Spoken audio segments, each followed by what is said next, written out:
Most people think that nervous system healing is going to look really obvious. They are just waiting for that one single day when they wake up.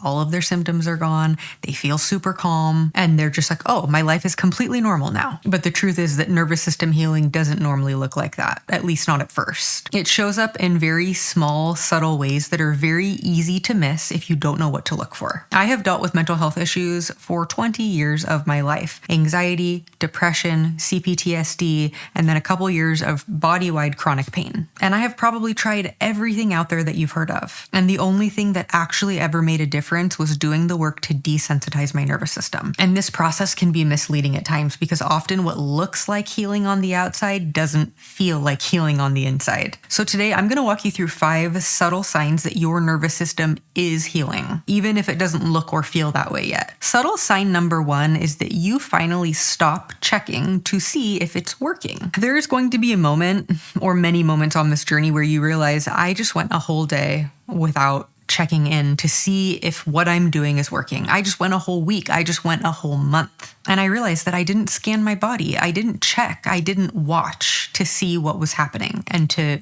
micromanage that it was actually working. You aren't spending so much of your time anymore asking, am I doing it right? Is it working?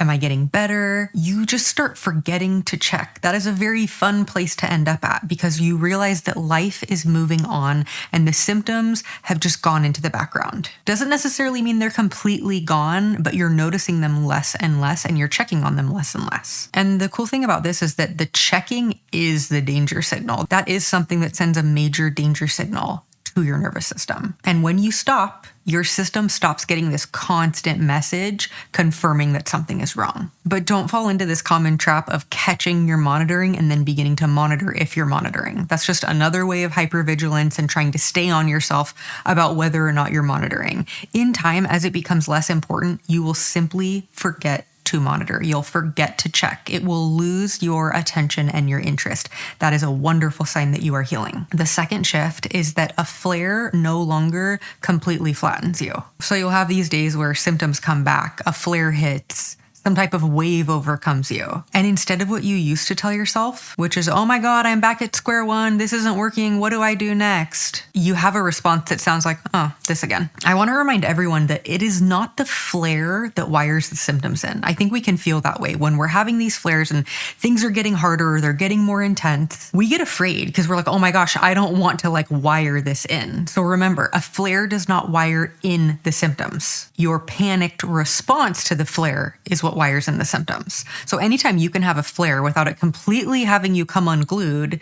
you are rewiring. And when you are finally able to soften that response, softening your mental response, softening that physical response, the loop weakens. You realize you are not back at square one. In fact, you haven't been at square one for a very long time. Setbacks are how all of this works. Flares are how all of this works. When you have a flare, you are in good company. Everyone who is recovering from chronic pain, chronic symptoms, experiences a flare up in their symptoms, oftentimes until the very end of their recovery. But you are going to feel superhuman when you get to that point that you are truly healing because you realize, oh my gosh, I can respond so well. That is a sign that your capacity is coming back. That is a sign that your overall baseline is lowering. That is a sign that your nervous system is actually healing, even if the flares haven't completely stopped yet. Shift number 3 is you stop needing reassurance. Reassurance is something I talk about this channel all the time because I was a compulsive reassurance seeker. I never really bugged my husband too much about it, but I was all over the internet. I was in comments, I was in DMs, I was hunting people down who did success stories, I was DMing coaches, all the things that people do with me now. I was guilty of all of those things. But there is a moment where you just realize that it's not going to do you any good. That you need to just kind of go at this alone for a little bit, that you need to be able to sit there with that uncertainty and have something come up, have a flare, have a question, have a doubt, and realize that you don't have to do anything about that. That's where your power lies. So when you get to a point where you don't run into your doctor, when you've had all these symptoms and you've had all of these things checked out and everything's come back clear, you don't post in a group, you don't ask everyone in the comments section if anyone else has experienced this or has anyone else gone through this. I just need someone to make me feel a little better. That pull to be reassured constantly just quiets down. Reaching for reassurance, especially in a chronic compulsive way, is a fear response. It is something we do because of that fear and because of that doubt. And in the beginning, for many of us, it is very compulsive. Even if I wasn't reaching out to people, I was watching recovery stories in a compulsive manner. I just constantly felt like I felt so bad that I needed anything to make me feel better. And the reassurance did not last very long. I would get reassurance from someone on a phone call or a coaching call or something, and it would last for about 5 minutes before I was back in that loop of doubt and fear. And every time you reach for reassurance when you're feeling uncomfortable, you were telling your system, this is dangerous. I can't handle this on my own. I need someone to help make this feel better. I knew I was at a really good place in my healing when all of a sudden, when I would have a flare up of doubt, I would say, because I definitely got out of that chronic doubt within about 4 to 6 months, where I wasn't chronically doubting and chronically fearful and afraid. But there was a point where I would have occasional flare-ups that would throw me into a bit of a tailspin, and I would just allow them to be there. I would just melt into them. I would just this is what's here right now. I don't need to go asking someone. I think a big aspect of that was that I knew the answer. I knew that it wasn't linear. I knew that flares were normal. I knew that I didn't like what was going on, but what I also knew was that was what was currently going on for me. And talking to someone else wasn't going to change what was happening in my body. It was my job to work on my response. And part of that response was not responding with an immediate action to go get reassurance. One trap I want you to watch out for with this, though, is trading one form of reassurance for another. So yeah, we stopped going to the doctor 3 times a week, but now we're on Reddit for 6 hours a day. Or, okay, I'm finally off Reddit, but now I'm in a couple Facebook groups. The biggest thing with reassurance for me that I think really made it all sink in for me, that I think probably a lot of you need to hear, is it doesn't work. And it goes directly against what we're trying to do, which is make whatever we're experiencing not a problem. We're trying to respond in a way that shows our nervous system, nothing to see here. We don't need to look at this. We don't need to pay attention to it. We don't need to fix it. And when we're running around saying, someone make me feel better about this, and then coincidentally finding out that no one can really make us feel better before we're in doubt again, we get to a place where we realize I'm not going to be reaching out for reassurance because it doesn't work anyway. Especially when you're caught in that initial fear loop that we all get sucked into when we're so afraid of what we're experiencing. It's normal. I've been there, but there will be a day when you realize I have hard days and nobody hears about it, because I can handle hard days and they always pass and I always get back to that lower baseline. Shift number 4 is that you can be in your life and still feel bad at the same time. Initially, we don't want to do this. I certainly didn't. I just felt like if I'm going to feel bad, I don't want to go. If I'm going to feel bad, I don't want to do it. I don't want to see how that is with my symptoms with me. So I just started avoiding everything. I ended up being at my house most of the time. I was saying no. I was turning down offers to go out and do stuff. I became a little bit of a hermit. I was afraid to go on vacations. I was afraid to travel. I was afraid of everything. So I just stopped doing everything. One of the first major shifts that I made was getting back into my life with my symptoms, because I knew they're not just going to go away. I'm not just going to wake up one day and be like, okay, now my symptoms are gone. Now it's time for me to get back into my life. I knew that if I got back into my life, I would start sending a new signal to my nervous system. So I had to take action before I was ready. I had to take action with my symptoms. I had to take action while I was still extremely fearful. So I was at the grocery store. I was on my walks. I was baking a ton. I was learning to make sourdough and learning how to perfect the cinnamon roll. I felt anxious. I felt like I was dying inside. My whole body felt like it was on fire, but I was still there. I was still participating in my life, and that gave me this ability to, while I was suffering so badly, also feel proud, also feel creative, also just feel proud of myself, because I was doing something that was really hard. I will always look back on that time of my life and give myself a standing ovation, because it was so hard to do. It felt impossible, but it wasn't impossible. And when I talk about allowing your symptoms, real allowing is not the absence of symptoms. It's not being in this constant state of resistance with what you're experiencing. In fact, someone messaged me recently who had bought my course and said until she went through that course, she thought she was accepting and allowing, but she didn't realize that what she was really doing was fearing and functioning. And that's exactly what the difference is. It is not just about living your life. I've said this before. People love to oversimplify the work that I do and just say, oh, you just ignore it and you live your life. That's not what I'm saying, because many people push through and just live their life and ignore the symptoms, and they don't make any changes. And that's because they aren't allowing. They are moving through life with this frustration and this focus and this irritation and this resistance to what they're experiencing, they're just happening to do what they have to do. Like, I'm still taking my kids to school. I'm still making dinner. I'm still doing my job. I have been allowing. There's a difference. There has to be this softening and this welcoming of what you're experiencing, which is so hard for people to do. This willingness to get back into your life while you feel so bad. There are many people who could have looked at me and thought that I looked fine from the outside.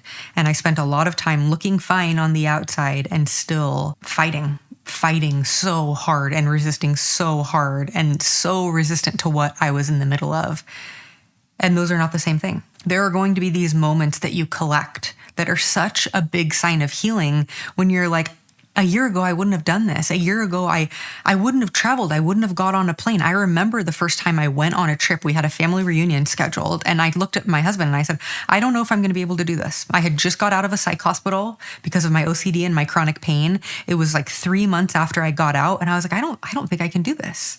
I literally thought I was going to have to stay back from this family reunion, and I went, and it was amazing. It was like I started coming back to life on that trip, the very trip I almost avoided because I was so scared. I was so scared of not sleeping. I was so scared of having anxiety. I was just so scared. And I went anyway. And it was like my soul started coming back to life. And that was part of it. I came back to life as I got back into my life because I didn't wait until I felt better, because I didn't wait until the fear came down. And shift number 5 is that you let yourself rest without feeling like you have to earn it anymore. If there is any misconception that this work is just pushing and pushing and pushing and never resting, then that is a misconception. Many of us had a lot of our symptoms get worse or progress because of the way we pushed ourselves, because of the way we didn't let ourselves rest, because of the way we overperformed and overfunctioned. Do you have the capacity to sit down in the middle of the day? Are you able to cancel something? Are you able to say no? Are you able to balance the fact that, yes, we are getting back into our life, but we are also learning how to honor our true need for rest? And also, are you no longer piling on intense levels of guilt and shame for not being able to do it all like you used to be able to? Living as though everything is urgent tells your nervous system that everything is urgent. And when you can rest without guilting yourself or shaming yourself or making yourself have to earn it, your system finally gets that new message that it can kind of like stand down. It doesn't need to be hypervigilant. It doesn't have to be on alert. It doesn't have to be go, go, go, go, go in order to be worthy, in order to be loved, in order to be valuable or productive. About 6 months into my recovery journey, I remember cooking in the kitchen and I was cleaning dishes and I was doing it so fast and I realized I need to slow down. I need to slow down. I need to rest. I've done enough for the day. And it was weird. It was one of those times where you really get like an illumination, some type of insight where you realize something that now needs to be incorporated into your life. And it was so clear that I needed to slow down and I needed to rest, and I needed to rest without guilt. I used to have so much guilt around taking a nap because I was just so tired all of the time. And I felt guilty. I felt like I was missing out on things. I felt like I was lazy. I didn't know that my system was running on such a high alert that I was constantly just draining my energy. So rest was very important for me on this journey, and resting without feeling like I should be working. I should be doing something else. Shouldn't I be finishing the laundry? Shouldn't I be making more content? It was learning to stop living in the energy of should. You will know when your nervous system is healing because you will begin knowing that you can't live at that speed anymore. You can't live in that state of urgency anymore. You realize that you're tensing and you realize that you're moving quickly and you realize that it's time to exhale and figure out how you want to live the rest of your life. That is a balance of, yes, being engaged with a beautiful life, but also giving yourself the rest and recuperation you need to live that beautiful life. Those were the 5 shifts, but here's the one bonus one. You stop researching. There is something to be said about that moment when you finally decide to stop looking anymore. I was so happy when I hit that point, when I was like, no, nothing else to learn. There's nothing else to study. There is nothing else to figure out. I get it. I get what needs to be created. I get that I need to start sending signals of safety. I get the way that I need to do that through accepting, through allowing, through getting back into my life, through bringing joy back in, through slowing down, through reducing overstimulation. I have what I need. I'm done looking. I spent so much time researching, so much time learning, so much time seeking and searching. And then one day I decided to stop, and it was hard. It was one of the things I was most afraid of. And I think I was most afraid of it because I realized I was giving up any potential feeling that I was doing something. That's one of the hardest things for people in this process is to give up that feeling that we're making something happen, because so much of this process of recovering is what you stop doing versus what you start doing. And eventually I got to a point where it was like, I don't need to find a new approach. I don't need to find a new doctor. I don't need to find a new specialist. When someone says, oh, upper cervical chiropractor can help with facial pain, it was like it didn't even apply to me anymore. It was irrelevant. I didn't even care. I had already tried so many things. All of them didn't work. I was starting to see progress with what I was doing. I noticed the fear was loosening its grip. I noticed my symptoms were getting a little bit more sporadic and not so constant. And it was like, I'm done. I'm done. I don't need to keep searching anymore. That compulsive search eventually, subtly quiets down. And we have to remember how big of a problem the search is. And when I say problem, I'm always referring to what signal does this send to my nervous system? What signal do you think it sends to your nervous system when you're constantly looking, searching, hoping, fixing?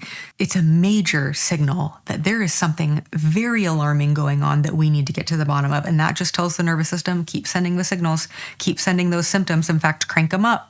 Make them more intense, fire them off more frequently, throw a couple new ones in there. She's on alert. When we live in this constant state of feeling and thinking about how we haven't found a solution to our problem, our brain is like, we are in full-blown emergency mode. We don't want to stay in that state chronically, especially if you want to get better. But when you're healing, that search comes down and your system finally gets to stop being on alert. If you recognized yourself in any of these signs, that is something to pay attention to. These shifts are easy to miss because they're not loud. They're not in your face. They're not screaming, and they're not super obvious. They are not the moment that we're all waiting for when everything feels better and everything feels different and everything feels complete. They're small and they happen in the background, while all you're focusing on is just trying to get through each day. In the background, you are healing. None of these things are things that you need to make happen, but they are things to be aware of, in the sense of, am I still engaging in these things? Have they actually quieted down? Did I not even realize? The fact is that you've been doing harder work than anyone else outside of you can even see. This process takes time. It's not linear. And these moments where we think we're moving backwards often are signs that we're actually totally healing and totally getting better. So let me know in the comments, did you recognize yourself in any of these signs, or any of them happening in the background where you can finally see and make sense of it, that like, oh my gosh,